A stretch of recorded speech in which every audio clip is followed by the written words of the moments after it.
మీ business ఏదైనా మీ ఊర్లో promotion చేయాలంటే అది సుమన్ టీవీతోనే సాధ్యం. ఇప్పుడే సంప్రదించండి. లోన్ యాప్స్ నిర్వాహకులు రెచ్చిపోతున్నారు. లోన్ డబ్బులు రాబట్టుకునే క్రమంలో ఎంతకైనా బరితెగిస్తున్నారు. యాప్ ద్వారా ఎటువంటి షరతులు లేని రుణాలు అంటూనే వారి పర్సనల్ డేటాను చోరీ చేసి దారుణాలకు ఒడిగడుతున్నారు.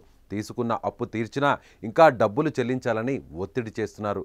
లొంగకపోతే వారి పర్సనల్ డేటాతో చట్టవిరుద్ధమైన పనులు చేస్తూ అప్పు తీసుకున్న వారి ప్రాణాలు తీసుకునేలా చేస్తున్నారు.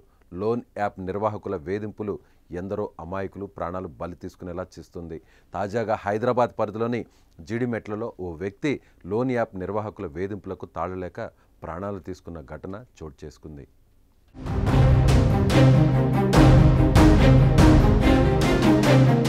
భార్యకు తెలియకుండా ఆమె భర్త తన ఫోటోను తీసుకున్నాడు.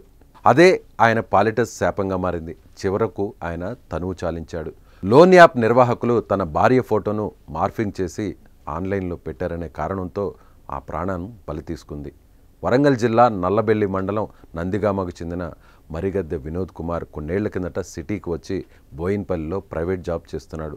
భార్య మంజుషాదేవి, బాబు అకీరానందన్, పాప నందనతో కలిసి చింతల్లో శ్రీరామ్ నగర్లో ఉంటున్నాడు. ఇటీవల వినోద్ తండ్రి శంకర్రావు అనారోగ్యంతో ఉండడంతో దవాఖానా ఖర్చుల కోసం 4 లక్షల వరకు అప్పు చేశాడు.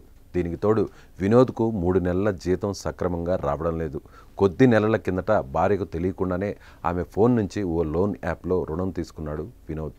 ఆ టైంలో భార్య ఫోటోను యాప్లో అప్లోడ్ చేసి తర్వాత యాప్ను డిలీట్ చేశాడు భర్త.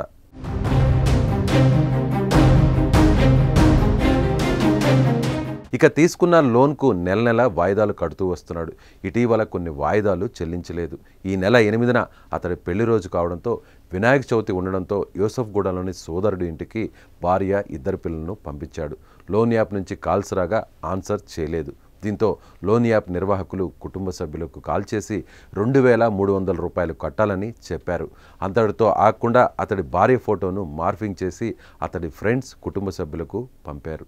దీంతో అతడి బావమరిది లోన్ యాప్ ఈఎంఐ చెల్లించాడు. అయినా మొత్తం డబ్బులను కట్టాలని మరోసారి కాల్స్ చేసి వేధిస్తుండడంతో కలత చెందాడు వినోద్.